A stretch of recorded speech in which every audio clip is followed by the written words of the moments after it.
Olá, este é um extra da série Desassossego sobre saúde e doença mental. Vais ouvir uma entrevista com o psiquiatra Jorge Mota sobre eletroconvulsivoterapia. Quando gravamos em maio de 2021, discutimos algumas das questões que viriam a resultar nas atuais propostas que constam da revisão da Lei de Saúde Mental de 1998, que dará origem a uma nova legislação. Esta foi aprovada na Generalidade no Parlamento em outubro de 2022, tendo descido à Comissão de Saúde para discussão na especialidade.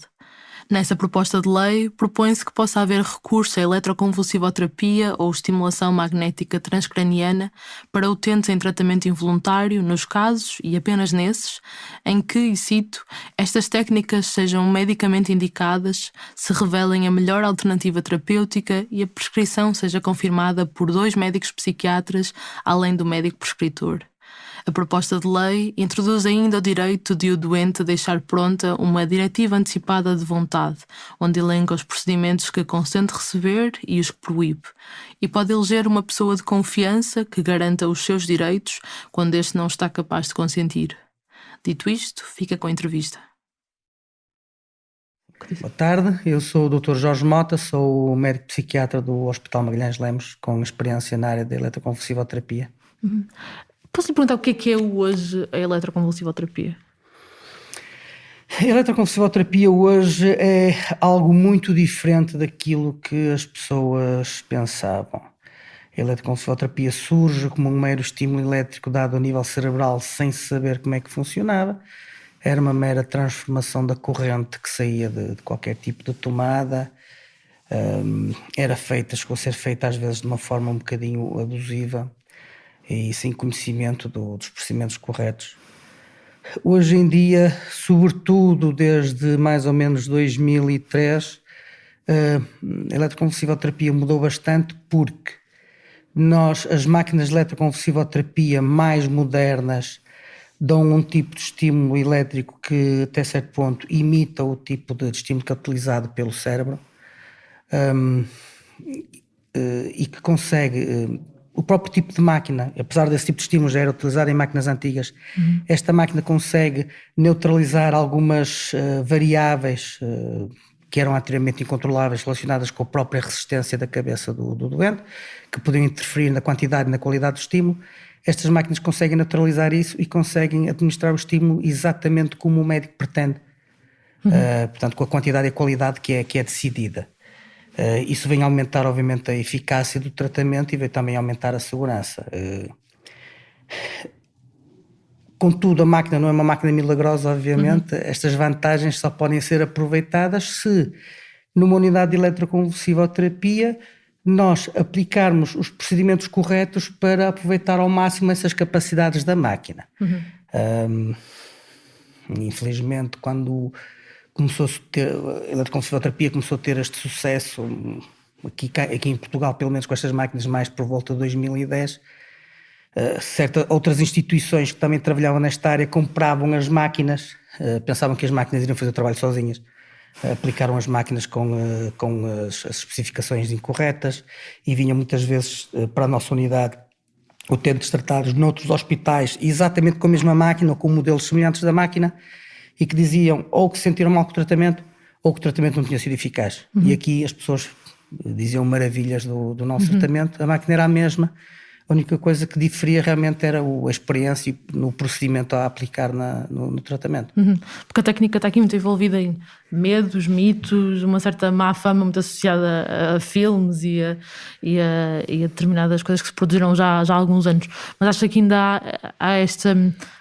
dentro da própria classe psiquiátrica, algum desconhecimento de como aplicar ou das melhores práticas relativamente à técnica?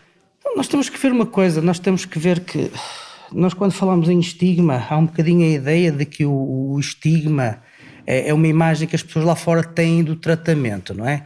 E, portanto, pensamos que é apenas uma questão de ignorância, de falta de cultura, de desinformação.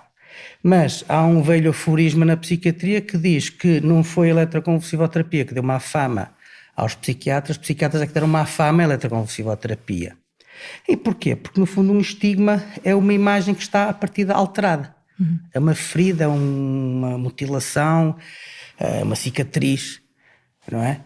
E, portanto, quando as pessoas olham para a eletroconvulsivoterapia, por exemplo, e veem uma imagem deturpada da eletroconvulsivoterapia, é porque alguém lhes apresentou esta imagem. Claro. E eu lembro, por exemplo, quem desenvolveu a eletroconvulsivoterapia nos anos 30 do século passado, uma equipe de italianos liderada por Ugo Cerletti, mais concretamente Lucio Albini, que era quem tinha mais experiência neste campo.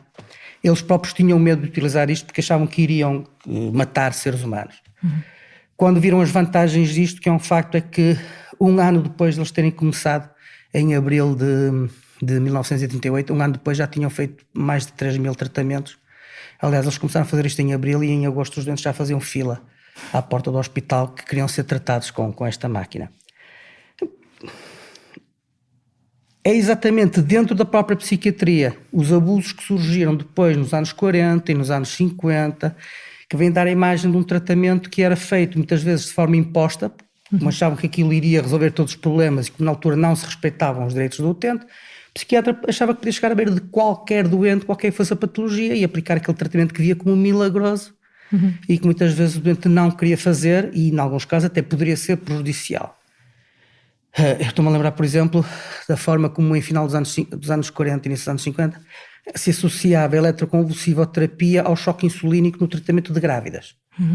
Sendo que, na altura, com as técnicas que se usavam e com o fraco apoio que havia de anestesia, o tratamento era acompanhado por paragem respiratória e por anóxia.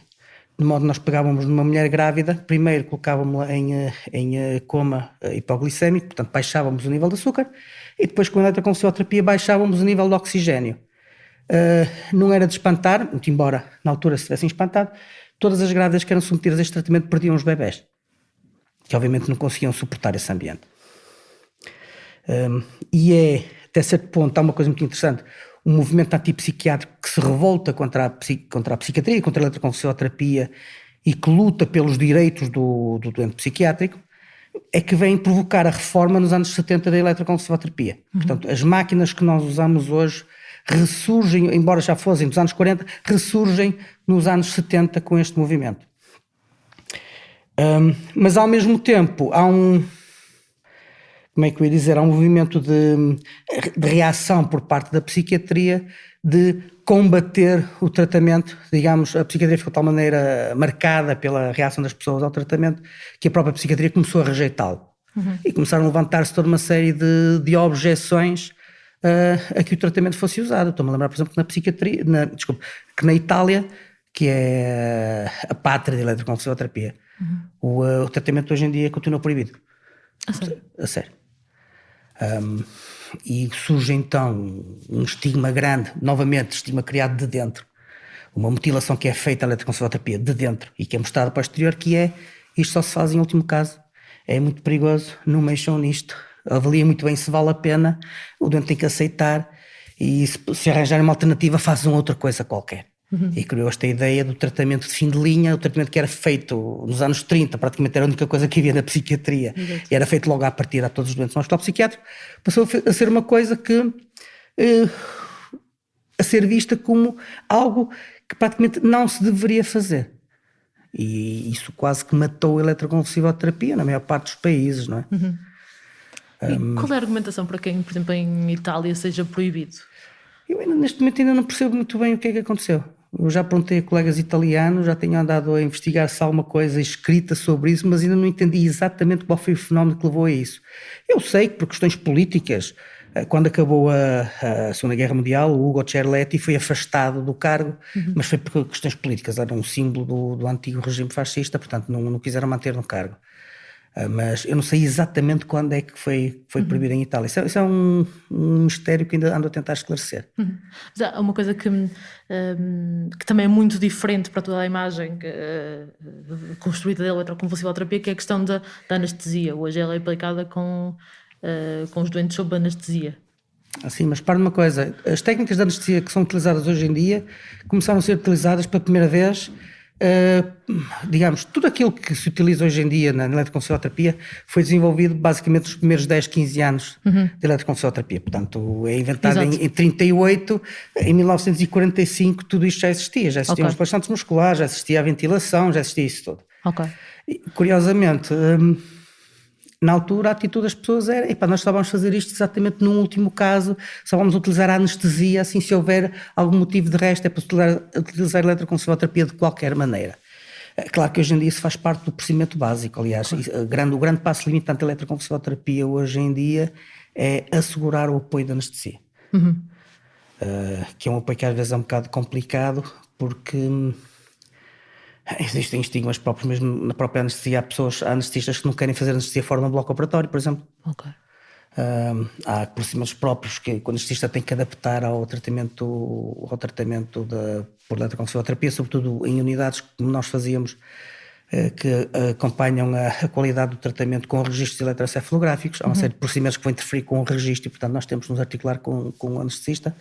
Mas, basicamente, isso é uma coisa que se consegue.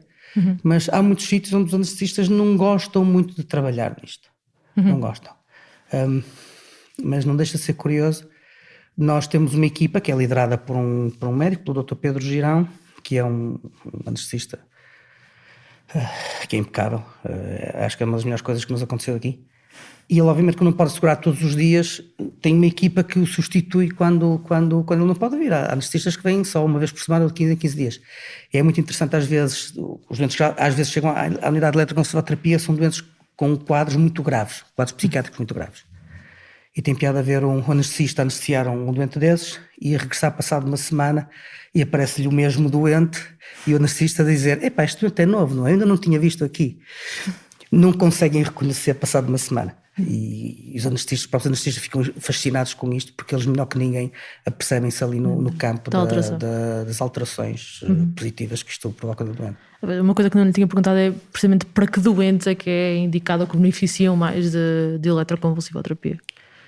Eu costumo dizer que, como a eletroconvulsivoterapia está mais ou menos demonstrado que provoca uma recuperação anatómica e fisiológica do cérebro do doente, assim, as patologias que nos importam mais são aquelas que se acompanham precisamente desse tipo de alterações anatómicas e funcionais, e que são as patologias psiquiátricas geralmente mais graves e de natureza endógena. Estamos a falar da psicose esquizofrénica, da depressão endógena, da mania, quadros graves de catatonia. Basicamente são assim as grandes indicações em termos de patologia, mas que constituem aquilo que mais nos preocupa e constituem quase o grosso da patologia psiquiátrica e internamente, da patologia aguda.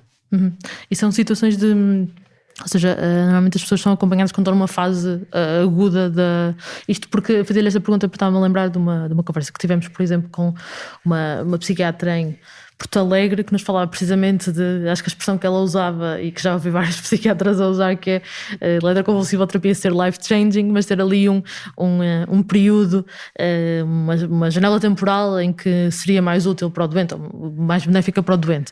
E ela falava no caso de não havendo em Porto Alegre, nem ali próximo, tinha que ir para Lisboa, sujeito às vagas de Lisboa, e podia-se perder aí uma oportunidade. Pronto, queria falar um bocadinho de perceber se existe esta janela de oportunidade que é mais benéfica para o doente. Sim, essa médica de Porto Alegre, não sei quem é, mas falou muito bem, porque nós sabemos na eletroconvulsivoterapia, e se calhar em outros tipos de tratamentos, quanto mais cedo for utilizado o tratamento, mais eficaz é, mais beneficia o doente. O que obviamente não se coaduna, não é compatível com aquela abordagem de deixarmos isto para o fim. Quando deixamos para o fim, é quando o doente já não vai beneficiar, não é? É um bocadinho. Há um eletroterapeuta do século XVIII, se não me engano, Francis Lowndes, que dizia, em relação à eletroterapia, que era outra coisa completamente diferente, que ele lamentava que se deixasse o tratamento para aquela altura em que geralmente era proposto o tratamento quando o doente já não podia suportar o médico e o médico já não podia suportar o doente. Portanto, nessa altura é que se fazia eletroterapia, quando se queria se fazer logo desde o início. E realmente há essa situação, há o facto de poder haver áreas onde não é dado esse apoio. Eu também acredito que o futuro passaria por criar unidades específicas, e nós nesse aspecto temos formado vários profissionais que neste momento estão a trabalhar noutros hospitais onde estão a tentar, enfim, vencer um bocadinho o último estigma da administração hospitalar para tentar criar as suas unidades, e penso que podia haver unidades de referência espalhadas pelo país e obviamente aproveitar alguma especialização dos psiquiatras neste tipo de máquinas e sobretudo neste tipo de procedimento, porque aqui o treino para usar uma máquina é muito fácil, não é? O procedimento em si, a qualidade de serviço que tem que ser dado, isso é que dá trabalho, isso é que demora a preparar. E por um lado também, um problema que nós temos na formação que demos formação a internos antes do Covid, inclusive a internos estrangeiros, para aí uma dúzia de internos estrangeiros que nós já tivemos, e aquilo que se nota mais quando as pessoas vêm fazer formação é o medo. É o medo, é a ansiedade de mexerem numa máquina, dar um estímulo elétrico na cabeça de um doente e não saberem o que é que vai acontecer. Aliás, muitas máquinas têm toda uma série de parâmetros, os chamados indicadores de eficácia, que nos permitem avaliar se o tratamento foi ou não benéfico para aquele doente. E está demonstrado, esse trabalho foi feito, que uma das principais vantagens destes indicadores de eficácia é controlar a ansiedade do médico. Portanto, basicamente é isso, porque muitas das vezes está todo contente, ou está anestesiado, ou quando está a fazer o tratamento, fora do tratamento está bem, não está ansioso, poderá estar no início. Também um dos trabalhos que nós temos que ter nas unidades de eletroconvulsivoterapia, que é uma coisa que também às vezes as pessoas, quem manda, digamos assim, não percebe, que é a entrada do doente na unidade de eletroconvulsivoterapia é o momento mais fundamental deste tratamento. Há uma autora, acho que é Joan Prudick, que num trabalho que fez há uns anos atrás, comenta que o doente vai passar de uma doença, de um afundamento profundo na doença, para uma recuperação também bastante marcada da sua saúde.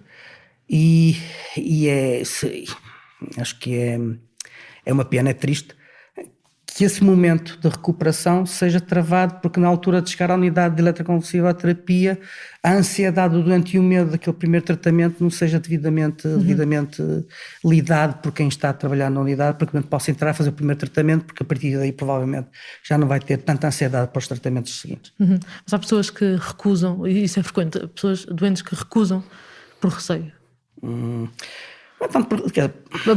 Poderá ter a ver com uma imagem errada que tem, mas muitas vezes é porque, sendo doentes geralmente psicóticos, que não entendem bem a realidade e que estão muito desconfiados em relação a tudo, têm um bocadinho esta ideia de que receber um choque elétrico na cabeça é para lhes destruir a personalidade, é para lhes destruir a memória, e enfim, é para os tentarem controlar. E é muito difícil explicar-lhes que isto é uma coisa que não faz mal nenhum, que só traz vantagens. Eu costumo dizer às vezes aos meus doentes, a pior coisa que pode acontecer é o senhor ficar na mesma. Entenderem que isto é tudo feito sob anestesia. Eu costumo descrever a eletroconvulsivoterapia vista pelo doente se calhar a história mais curta que existe. A pessoa chega, adormece, acorda, vai-se embora. Portanto, e é um tu adormecer e acordar que está depois o nosso trabalho todo. Exato. Consegue-me dar um exemplo de recuperação? Não sei se é possível fazer quase um doente tipo, mas o que é mais comum acontecer a alguém sujeito a eletroconvulsivoterapia? A recuperação, se me conseguisse caracterizar o que acontece. Estamos a falar de muitas patologias, de muitos doentes e de muitas situações que nos preocupam. Mas às vezes pode ser uma coisa muito simples entre uma doente de idade que tem que andar com uma sonda nasogástrica e tem que ser alimentada com uma seringa, e depois do tratamento já não precisa da sonda nasogástrica e alimenta-se pela própria mão. Pode ser uma coisa muito simples como isso. Pode ser um doente catatónico que passa o dia como um robô no meio da rua, sem reagir a nada, ao ponto que nós já tivemos doentes que chegavam a fazer queimaduras solares por causa disso, por causa de estarem expostos muito tempo, ou que estavam de tal maneira reativos que se sentavam nos aquecedores e faziam queimaduras na região nadegueira. E por uma situação em que estes doentes que não reagem, que parecem autênticos autómatos, entram por seu próprio pé, sentam-se, descalçam-se, estão dos bons dias e, portanto, já começam a reagir como seres humanos. E depois há toda a situação de pessoas que vivem num mundo alucinado e que deixam de estar alucinados, que não têm qualquer relação com o mundo porque estão completamente psicóticos, vivem numa realidade alternativa e começam a relacionar-se com o meio ao ponto de muitas vezes conseguirem reatar relacionamentos antigos com a família, dos quais estavam afastados. Há muitas situações que estamos a falar de 15 anos de experiência e de para cima de 400 doentes tratados e para cima de 10 mil tratamentos, só eu. De modo que as histórias são muitas. Não é? Uma pessoa é sujeita a mais do que uma sessão, não é? São ciclos. O tratamento agudo, uma das coisas que faz parte do procedimento é que no primeiro tratamento nós temos que fazer o doseamento do limiar convulsivante, ou seja, o valor de uma série de quantidades de valores de eletricidade, parâmetros. Nós temos uma máquina, nós temos um modelo são os modelos de 4 botões, em que os 4 parâmetros do estímulo podem ser regulados pelo médico. E nós regulamos isso para quantidades crescentes de eletricidade, de estímulo elétrico, até conseguimos descobrir a quantidade a partir da qual o doente tem a convulsão. E a partir daí calculamos a dose que lhe vamos dar. Nós tentamos dar uma dose suficiente para potenciar o efeito terapêutico, mas não tão elevada que o doente depois se vai queixar de outros problemas de memória ou de concentração.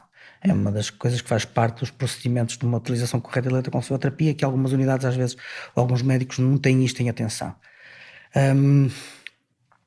Nós fazemos isso na primeira sessão e a partir daí, em todas as sessões, nós damos a dose certa para aquele doente. Portanto, aquele doente faz aquilo, sabemos que aquela dose vai ter a melhor resposta possível e o menor risco possível de efeitos laterais. E depois tratamos numa patologia aguda, nós vamos tratar o doente 3 vezes por semana, durante 2 a 4 semanas. Portanto, eles em 15 dias podem estar a sair da unidade e ser completamente recuperados. Agora, o problema é que isto era uma coisa que não se fazia antes. Acho que não se fazia muito cá em Portugal. Eu lembro quando fizemos o nosso primeiro encontro de eletroconvulsivoterapia em Lisboa, penso que em 2009, não tenho a certeza, em que fizeram referência ao único artigo que havia de tratamentos de manutenção de eletroconvulsivoterapia em língua portuguesa e que falaram desse artigo, citaram esse artigo e nós achámos engraçado porque era um artigo que nós tínhamos publicado, aqui, as pessoas daqui da nossa unidade. Uma coisa que se fazia pouco cá em Portugal, embora já se faça mais, lá fora se faça muitas vezes, que são os tratamentos de manutenção, que é passada à fase aguda e que nós sabemos em qualquer tratamento psiquiátrico, quando se para o tratamento há uma probabilidade bastante elevada, estamos a falar de 60% a 70%, de o doente vir a descompensar no primeiro ano. Portanto, e na eletroconvulsivoterapia, se nós estivermos a fazer eletroconvulsivoterapia a uma pessoa que não melhora com nenhum outro tipo de tratamento, parando a eletroconvulsivoterapia, deixando com tal outro tratamento a que ele não responde, o mais provável é descompensar. De modo que nós começamos, como nós sabemos que temos uma dose de tratamento que foi escolhida especificamente para aquele doente, que vai ser a melhor que ele pode fazer, ele pode repetir aquilo vezes sem conta. E obviamente depois também temos a política de ir reavaliando o limiar convulsivante, também vai mudando, porque os doentes também vão deixando de tomar tanta medicação e muitas vezes as medicações que se usam na psiquiatria interferem com o limiar. De modo que nós, agora perdi-me um bocadinho, estamos a falar das manutenções. Exato, nós utilizamos essa dose e vamos espaçando, vamos fazendo tratamentos semanais, quinzenais, mensais.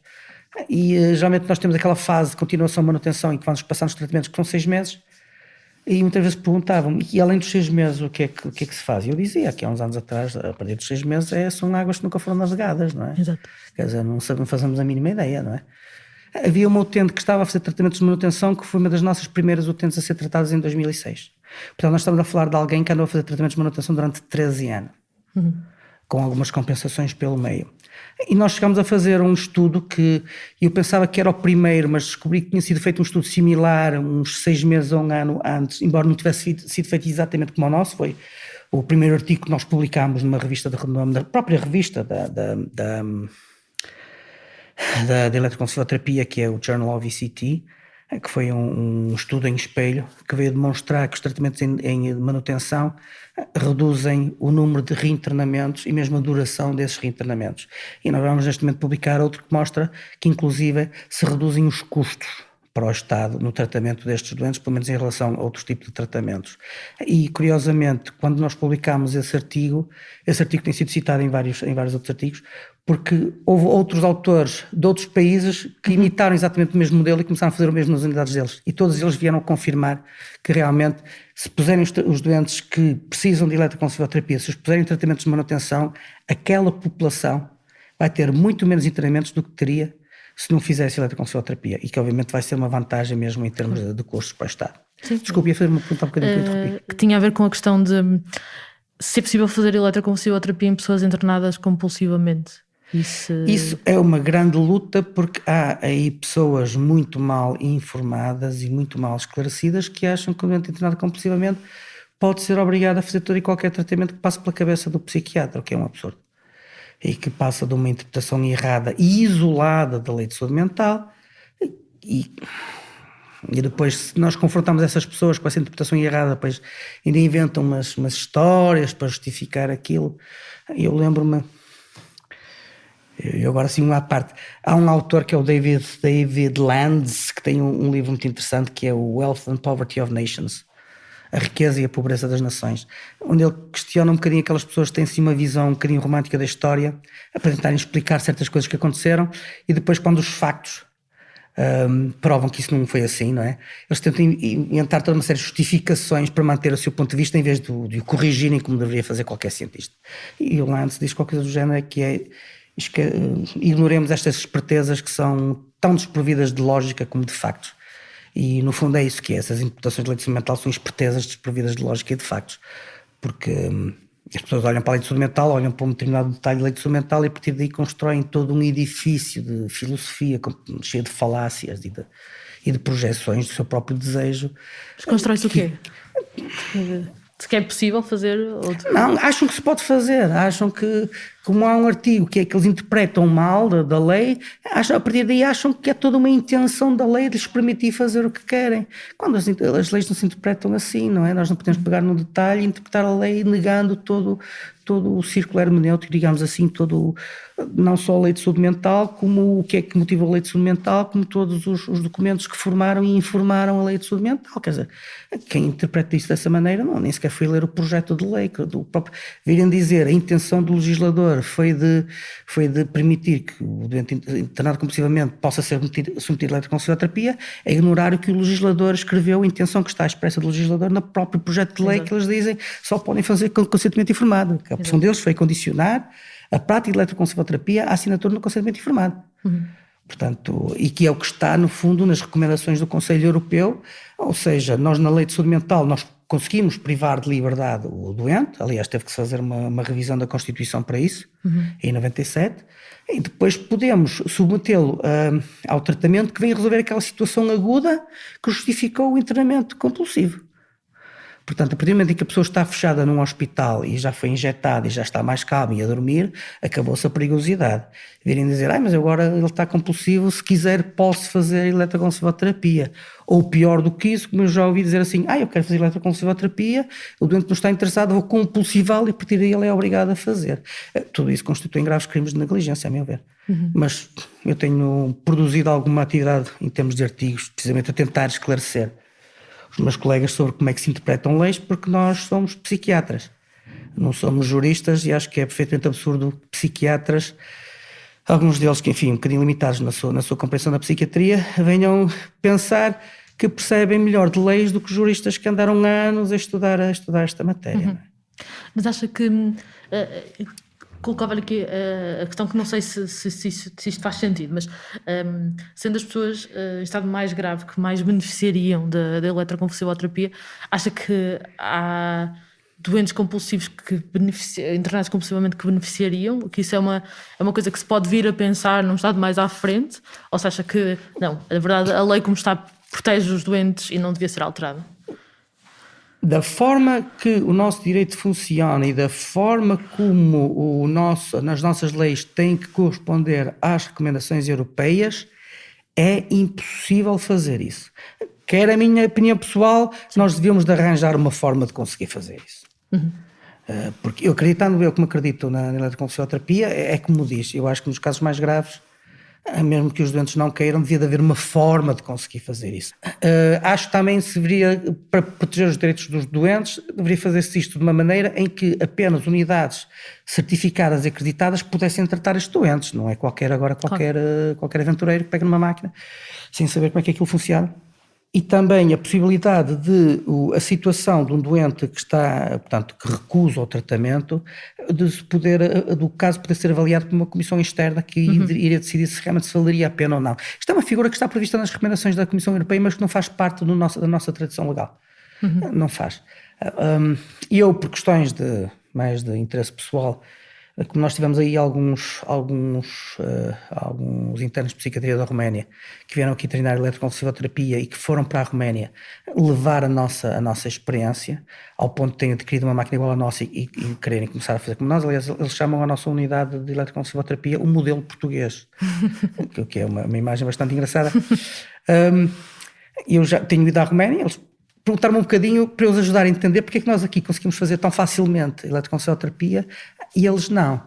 E tinha a ver também um bocadinho com esta história do estigma, é que eles têm uma abordagem legal que é completamente diferente, o direito alemão, o direito de origem germânica que eles utilizam na Roménia, sobretudo naquela zona que é a Transilvânia, é completamente diferente do direito de tradição francesa que nós temos desde as invasões napoleónicas. Não é? Nós limitamos a dizer o doente tem o direito de não ser submetido à eletroconvulsivoterapia sem o seu prévio consentimento escrito. Ponto final. As nossas leis são muito objetivas, são ontológicas, não há qualquer juízo moral sobre elas. É por isso que é muito ridículo, estamos a falar de intenções e é ridículo os psiquiatras querem interpretar as leis como se os juízes que escrevessem as leis sem saber o que estão a fazer e tivesse que ser o psiquiatra ir lá explicar-lhe, como se estivessem a interpretar um sonho, interpretar o inconsciente, não é? É porque nós na medicina trabalhamos muito com a epistemologia, que é com a análise do significado das coisas. Os juristas trabalham com a ontologia, que é a natureza das coisas. Sim. É? São coisas completamente diferentes. E eles na lei romena têm uma abordagem diferente. O direito germânico é um bocadinho mais epistemológico. A lei deles diz tratamentos que sejam prejudiciais para o doente, que possam ter consequências graves e que os doentes possam não querer e que sejam coisas horríveis e más, como a eletroconvulsivoterapia. Só podem ser feitas se o doente quiser mesmo e deixar.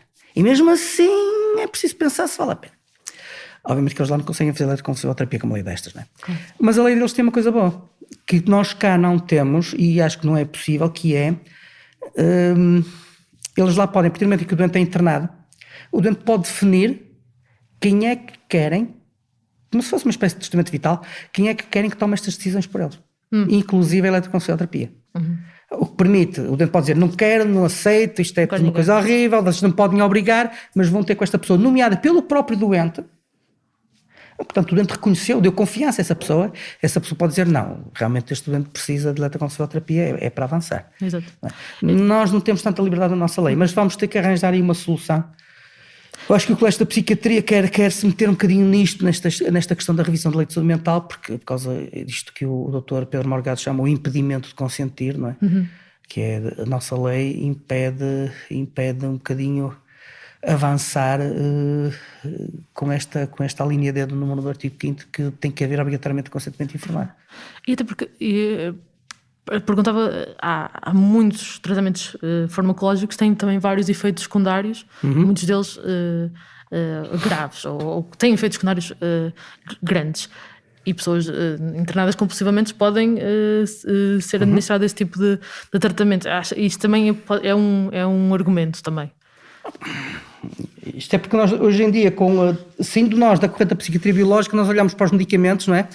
Vamos ali ao continente e compramos Benurons, não é? Exato. E compramos vitaminas e isso tudo, nós encaramos os medicamentos como sendo uma coisa perfeitamente corriqueira, não é? E isto da eletroconvulsivoterapia hoje em dia é visto de forma diferente. Nós estamos muito mudados em relação a quando começaram a surgir os primeiros psicofármacos há 70 anos atrás, mais ou menos. Que os psiquiatras diziam assim, eu não vou estar a dar um medicamento ao meu doente, eu não sei de onde é que isto veio, como é que isto, ainda por cima nem sequer, como é que me explicam que isto consiga fazer tratar tão bem o meu doente como um eletrochoque. Meter isto na cabeça de um psiquiatra há 70 anos atrás era complicado. Eletrochoques, sim senhor, funciona. Medicamentos, pouco provável, não faz sentido. E hoje em dia temos uma postura que é um bocadinho ao contrário.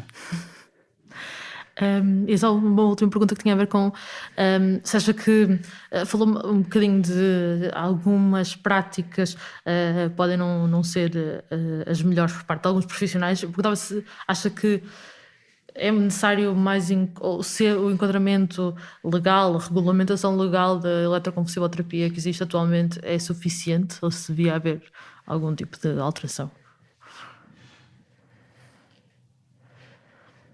Apesar de tudo, eu acho que a lei, por muito que critiquem a lei de saúde mental em geral e em relação à eletroconvulsivoterapia, quanto mais eu estudo sobre o assunto, eu acho que a lei está muito boa para proteger os doentes em termos de direitos. Mas eu acho que vai ser necessário fazer mais qualquer coisa. Ou pelo menos tem que se começar a regulamentar um bocadinho a forma como as unidades de eletroconvulsivoterapia funcionam. Mas, como eu digo, é complicado fazer isto quando as próprias pessoas que decidem ainda têm paradigmas antigos em relação à eletroconvulsivoterapia, não é? Eu não me imaginava nada que mesmo aqui neste próprio hospital quem toma decisões ainda acha que o funcionamento de uma unidade de eletroconvulsivoterapia basta um médico ir lá fazer uma perninha e dar um choquezinho e vem embora e vai trabalhar noutras coisas, não entende o que é a preparação de um doente, a gestão de um processo, os registros, as avaliações psicológicas que é necessário fazer, as análises da qualidade dos eletroencefalogramas e a vigilância que é necessário colocar, que é uma vigilância que não pode ser posta toda às costas dos enfermeiros, muito menos quando se quer trabalhar com este hospital, quer infelizmente trabalhar com equipas de enfermagem reduzidas. A unidade ECT, com todas as tarefas que eles querem que a unidade faça, não só na eletroconvulsivoterapia, como noutras formas de neuroestimulação e mesmo outras intervenções fora deste campo, e acham que ter 2 enfermeiros lá e um médico em part-time é suficiente. Quando só para fazer 6 tratamentos de eletroconvulsivoterapia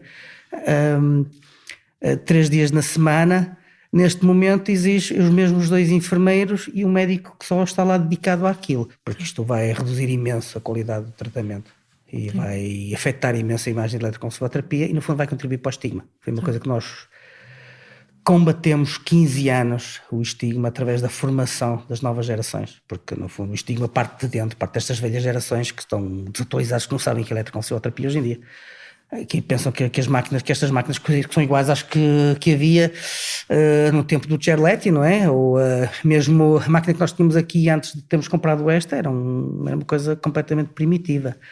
Mas nesse aspecto nós temos formado uma nova geração, que eu acho que devemos ter esperança nas novas gerações, que possam perceber que isto não é uma coisa, como já ouvi alguém dizer, que não devia ser regulamentada porque isso viria a violar um bocadinho a liberdade técnica do psiquiatra. Quase como se qualquer psiquiatra pudesse fazer eletrochoques, porque isto é uma coisa que se faz em cima do joelho, não é? Quase como se fosse uma expressão artística. Sim, que cada um dá o seu quem toque. pensa isso claramente não deve saber o que é eletroconvulsivoterapia hoje em dia. É quase como dizer, não, neurocirurgia, a gente não precisa de especialidade de neurocirurgia, qualquer médico pega numa faca e abre a cabeça de uma pessoa e opera. Não, é absurdo. Nós temos que evoluir no sentido da diferenciação e da especialização das unidades, de pessoas devidamente preparadas, unidades devidamente providas de pessoal, tanto de médicos como de enfermeiros, para fazer um trabalho de qualidade e, obviamente, com a criação de unidades mesmo espalhadas pelo país, em pontos estratégicos, e, obviamente, tem que haver vontade política, tem que haver vontade das administrações e das direções, que têm recursos suficientes para gastar em coisas que não têm utilidade, muitas vezes, prática nenhuma ou que não tem grande retorno, e não sei porque não querem gastar recursos nisto. E se nós tivéssemos essa estrutura, nós poderíamos assegurar a eletroconvulsivoterapia a toda a gente no país de uma forma como se calhar outros países que têm estruturas mais avisadas conseguem. Trabalhar na eletroconvulsivoterapia, trabalhar na estimulação magnética transcraniana e ainda outras formas de intervenção que estão a surgir, como a própria perfusão por esketamina. Nós podíamos neste momento estar a operar uma revolução no campo da neuroestimulação a nível nacional e ajudar centenas de doentes, sobretudo com a estimulação magnética transcraniana, porque enquanto a ECT tem uma população muito definida e é uma coisa que só se pode fazer em determinadas condições, a estimulação magnética transcraniana pode-se fazer uma população mais alargada a muito mais patologias que muitas delas não têm a resposta adequada e podemos fazê-lo com muita mais facilidade.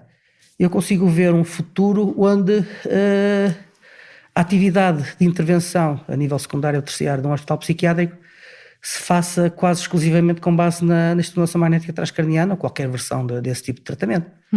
Como aliás já se faz em alguns países com clínicas que têm várias máquinas a funcionar e têm dezenas, para não dizer centenas de doentes a serem tratados todos os dias. Eu estou mesmo a ver que isso poderá ser o futuro, poderá ser a revolução.